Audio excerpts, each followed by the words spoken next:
my very first funding pitch decks. I made it to practice because I knew I really wasn't going to qualify. But regardless of whether folks agree with me or disagree, I believed in everything I put in that deck. I manifested every single point that was in that funded pitch deck because I have sought to build depth. Hey, y'all. Welcome back to the Fast Forward Podcast. So, today is a special day because I am actually just getting back to the house from a really important conference that I am attending. It happens to be here in Atlanta this year, which doesn't always happen. Most of the time, I'm traveling to these conferences. So, it's like for the help to the budget that I get a chance to save a couple of coins. But I realized that I had recorded enough episodes for 4 weeks, but I was missing one. So I'm like, uh-oh, while I got on some makeup, I looked a little cute. Let me record this episode. I want to close out our power series with talking about the power of present. And I had already thought about this particular topic for this conversation because, again, I knew for the past couple of days that I needed to film one more episode. But going to this conference has solidified that idea for me in my mind as I've watched how my own business has transitioned and grown. To be present is more than just your physical body being someplace. Presence includes all of you showing up to the party. I was watching a video and I'm going to try to find it again and link it in the description. And it was Neil deGrasse Tyson and Chuck, I can't think of his last name, but they have these amazing conversations about science on YouTube. And they were talking about the 4D world. And they were speaking about the impact of time as a dimension on how we understand ourselves and the world. And I realized that for a lot of us, we just think of presence in 3D, but we don't think about how being present also includes the way we manage our time. One of the greatest, I'll just say revelations, and you'll understand why in a second. One of the greatest revelations that I've had about time has actually come from my own spiritual practices. And in the Greek, or the New Testament, which is written and translated in Greek, there are two words for time. The first is Chronos. And that's typically how we think about time: Sunday, Monday, Tuesday, Wednesday, etc. Is 1 o'clock, then 2 o'clock, then 3 o'clock, etc. But then there is another word for time, which is Kairos, Kairos. And Kairos is defined as an opportune time, or you could think of it almost like a season. A lot of us, when we think about time management, especially as leaders, as founders, we want to manage our Chronos time. So did I meet my goals for this month? Did I finish sending all the emails I needed to send today? Was I on time for my meeting at 2 p.m.? Did I submit the proposal for this RFP by 4:59 p.m. Pacific time? But we don't always think about the power of how we show up and how we are present in Kairos moments. If someone were to ask you, what season are you in right now in your career or in your business's development, would you be able to tell them? Do you have an answer? Are you comfortable with knowing? I have had an epiphany through, I would say, especially this month, as I realized that I was coming up on my 4-year anniversary of living in Atlanta. And my life has undergone many changes in these 4 years. I mean, it's just really been incredible. And I was reflecting how it's almost shown up in two phases or Kairos moments. The first was the first 2 years that I got here. Everything was just booming. You could think of it almost like a summer season. So everything is high growth. It's intense. It seems like the sun is just beaming and shining and it feels good. I mean, revenues were up. It's just exploding. I bought my house. I was flush with cash. I had all of these opportunities in my 9-to-5 career. It was just amazing. And then for the past 2 years, so the second half of this 4-year Kairos season, It has been almost like a winter season, and it's probably an intense fall where I've been experiencing a lot of loss. Revenues were down, my business was struggling. I was struggling with my identity as far as understanding who I wanted to be in the world. I stepped away from working in a 9 to 5 career completely. So that's for the first time in my life. I rebranded my company and discovered all these new things about myself. I set new standards for my dating life. I lost friends. I gained some new ones. And I realized that even though this was what would be considered a dormant season in terms of material growth, I have strengthened the soil of my life more than any other time that I can remember in my adult life. I have had the opportunity to build my identity that I want to walk in, particularly for my 40s, because I turn 40 next year. I've had the chance to build that almost from scratch for the past 2 years. I've had the chance to get very clear about the type of boundaries that I want to have with folks. I've had the chance to understand what mutual respect and mutual benefit, reciprocity, compassion, empathy means for me. I completely rewrote what are my non negotiables for a partner and spouse. And I realized that there are so many parts of myself that I hadn't acknowledged that I really love. If I had still been booming like I was the first 2 years that I lived in Atlanta, I wouldn't have figured those things out. Those things that I discovered about myself came from hearing no way more times than I heard yes. It came from having a crisis of conscience and to be able to say, oh, this hit me, this hurt, I have a chance to respond nastily. I can be just as evil and nobody would even be able to check me, but that's not me. And so I have a boundary that I've set even for my own conduct. I've had the chance to have my own sense of self-discipline. I've had the chance to build my own stamina again. I couldn't have done those things in a summer season. And so when we talk about the power of presence, I really want to challenge you to be present in your Kairos moment. So if we had to categorize it in the type of seasons that we're familiar with, is it summer, fall, winter, or spring in your life? Are you transitioning season? Are you in the dead of your season? Are you in the coming out phase of your season? What does that look like for you? And what can you harness from this moment?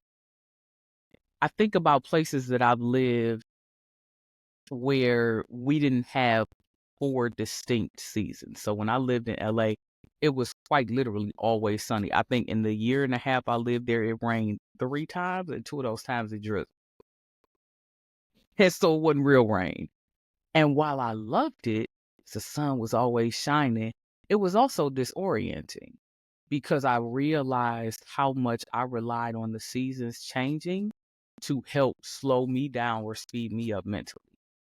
And because I didn't have that and I had grown up with that, it took some adjustment. Even living here in Atlanta get maybe like I'll say 2.5 seasons. And recently, I forget what I was watching, but I saw something with some snow, and I said, "Man, I miss when it was cold and it was snow."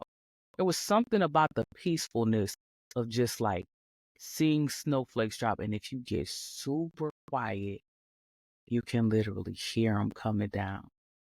The feeling of crunching fresh snow, of smelling the air when the snow has just dropped and you look out and the whole street is covered in white and it's little icicles hanging from the tree.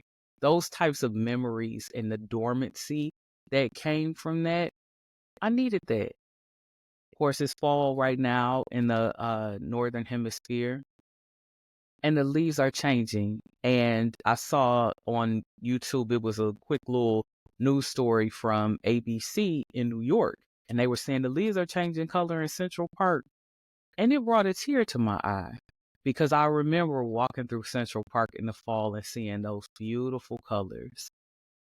And I remember going to different parts, even going toward like upstate New York, and going through Westchester County and seeing the leaves changing, how beautiful that was.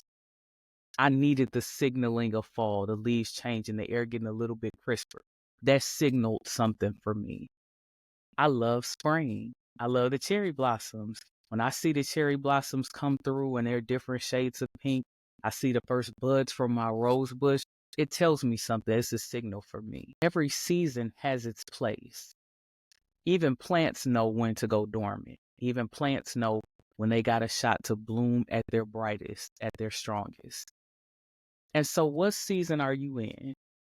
And how can you be more present in that season? Presence is a 4D concept. So, you got length, width, depth, and then time.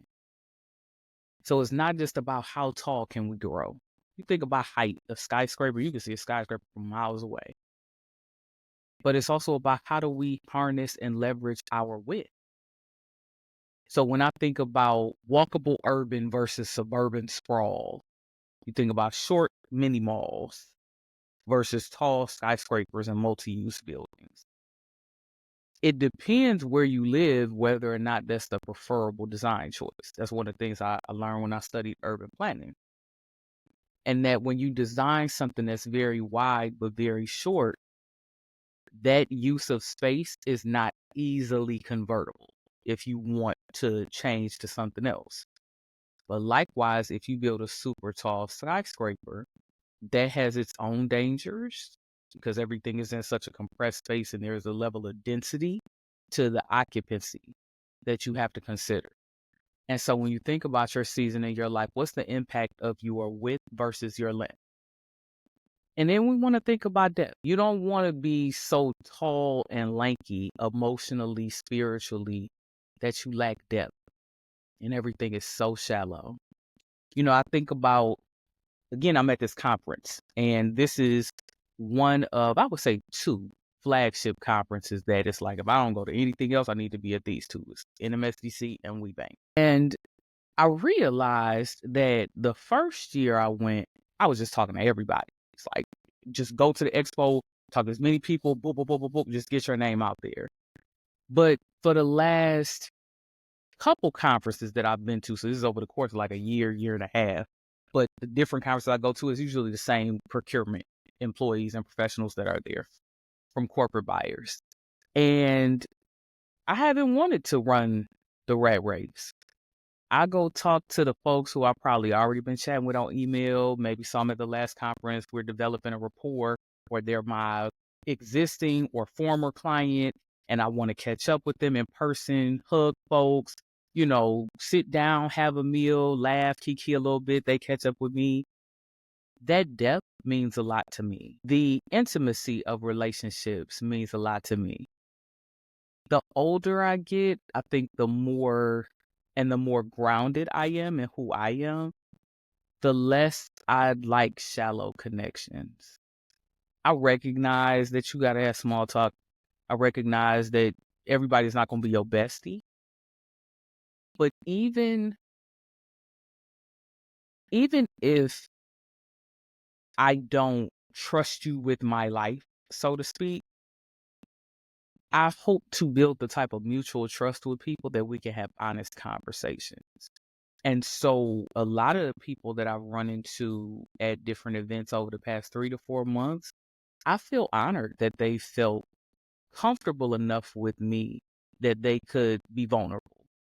So I've had people come up and say, you know what, to be honest right now, sis, I'm kind of struck. Girl, I don't know what's going on. Da, da, da, da, da. Do you know this? That makes me feel really good.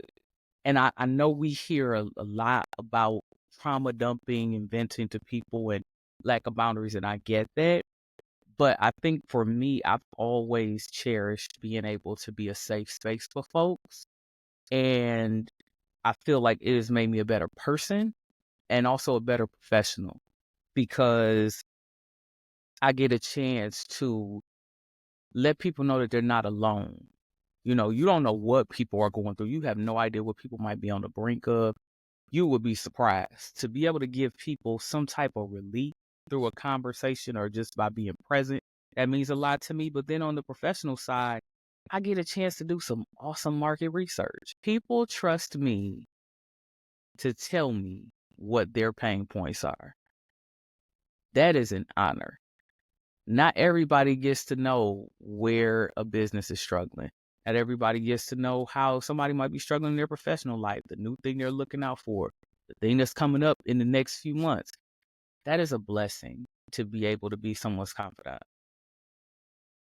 And it's funny because when I look back at my very first funding pitch deck, so I made it to practice because I knew I really wasn't going to qualify then because of where my business was, but I wanted to build that muscle.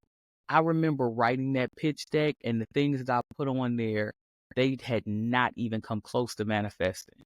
And there were a couple of people that read it and reviewed it and were like, yeah, okay, you're not going to be able to do that. And then there were a few people who were like, okay, yeah, I totally believe that that could happen. But regardless of whether folks agree with me or disagree, I believed in everything I put in that deck. And if I were to look at that deck right now, because I'm seeing the particular slide right now, I have gotten further. Some things I've manifested completely, but I've gotten further and manifested every single point that was in that funded pitch deck as far as my goals ahead of schedule. And I think it is because I have sought to build depth as much as I've sought to build length and width. So you want to be a fully built out, live, living, animated 3D entity. And then let's take it to 4. That 4th D, time, which brings us back to Kairos. How you make the most out of every season is how you going to make the most out of your life. I have, most of my academic research has centered on Black men, pretty much all of it, actually, like my capstone projects, my dissertations, etc. One of the things that I've noticed in my research over the years, this is 20 years of research, is that the men who seem to be the happiest, the most fulfilled, and the most productive are the ones who have sought to make the most out of every phase of their life. And what I mean by that is there are certain things that they managed to accomplish from, let's say, age 13 to 17, age 18 to 25, age 26 to 30, age 31 to 37, right? These very specific phases of their life, these milestones, they achieved them. Those men are incredibly happy, fulfilled, and it's not because everything was always perfect. In fact, most of them have gone through horrific experiences at one point or another in health, relationships, financially, professionally, whatever. Legally, some people went to jail, came out, but the phases of their lives, they sought to make sure that they were hitting certain milestones that they developed. So they set what does success look like, they set the milestone, and then they hit it. But each time, no matter what the difficulty was, they were resilient and pushed through. I seek to cultivate that same type of stamina and that same type of productivity in all my clients, because there are some phases that you don't get back. Not because you don't get the opportunities in that phase back, but again, when you think about the convergence of length, width, depth, and time, you're not going to get all 4 of those back in the exact same way, at the exact same time. You're not going to get that again. There are certain things that if you don't do it in a particular time frame, people have much less empathy for you in your struggles. Think about if it's a 15-year-old and they in high school trying to get the high school diploma. They're like, man, why you not turning your homework? They 15. So you irritated, but they're 15, so you expect that. But if you're 45 and you're going for your GED, people might have much less empathy for you. And so things that would have been a simple hurdle to overcome, they now become mountains of difficulty. There are certain things that I finished in my 20s that because I finished those couple of things, even though destroying my life and having to rebuild it from scratch, it's still easier in my 30s. So because I managed to get a bachelor's degree, then get at least one graduate degree, have consistent work history, and in my case, not getting pregnant and becoming a mom, that made the chaos of my 30s so much easier because I was able to have a livable wage because, again, I had consistent work history in an industry, so I could keep finding HR jobs to at least pay my bills.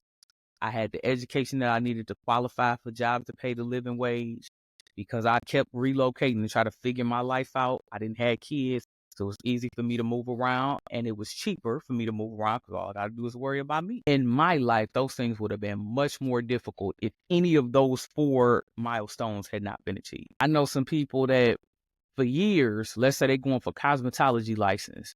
They did the classes, but they never went and finished the hours so they could get their license. So their whole career was stunted for years and years and years and years. It was something that they loved, they were good at, could do because they didn't finish that one little milestone in a certain period of time where it would have been easy to do and people would have had much more grades. And the other side to that is that sometimes you don't feel like going back and doing certain things. So one of the reasons why I went back for my PhD when I did, even though it's taking me a long time to finish, is because I knew, girl, you gonna get married again. And then you gonna become a mama. You ain't gonna feel like doing nobody homework. And it's probably going to come a point where to do the types of things you want to do professionally, PhD is gonna almost be mandatory. And rather than waiting until the end and you make it so much more difficult on yourself, just go on and get started now. You can go on and knock it out. And I'm so glad that I did. Because there have been several times where I was able to compete successfully in the marketplace by having that one piece in addition to the other pieces. But that was the piece that opened up quite a few doors for me. So what is the case for you? How can you manage your Kairos moments through managing your milestone? What do your phases look like? How have you maximized your potential in each of those age phases I named? So think about 13 to 17, 18 to 24, 25 to 30, 31 to 40. We'll just stop at 40. How have you managed what you needed to manage in those phases? And I recognize that the years don't add up, but I'm thinking in terms of when people typically finish school. Like there's certain markers culturally that we've just been conditioned to think, okay, you should have this done by this time.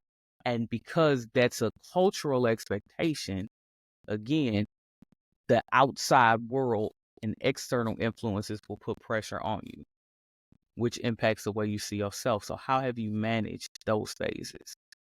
And be honest with yourself. If you messed it up and there's some things you ain't do, get real about that. And then assess, okay, is it important for me to go back and correct that and actually achieve it? Or can I just leave that one where it is and do something else? It's up to you. Nobody can have that right answer for you. So that's your homework assignment. 3-parter. First part, I want you to think about how you manage Kairos or opportune moments in time and seasons. Then I want you to think about what season are you in? What's your Kairos opportunity right now? Is it winter, spring, summer, or fall? And then I want you to think about how are you managing your 4D life? Are you too focused on length versus width? Do you lack depth? Are you too shallow? And how do you manage your time as a function of length, width, and depth? And then finally, I want you to think about the phases of your life. How have you maximized or squandered those phases? Let me know down in the comments. And of course, be sure to like, share, and subscribe. And as always, I look forward to talking to you in the next one. I can't wait for our next topic. It's going to be amazing. You're going to love it.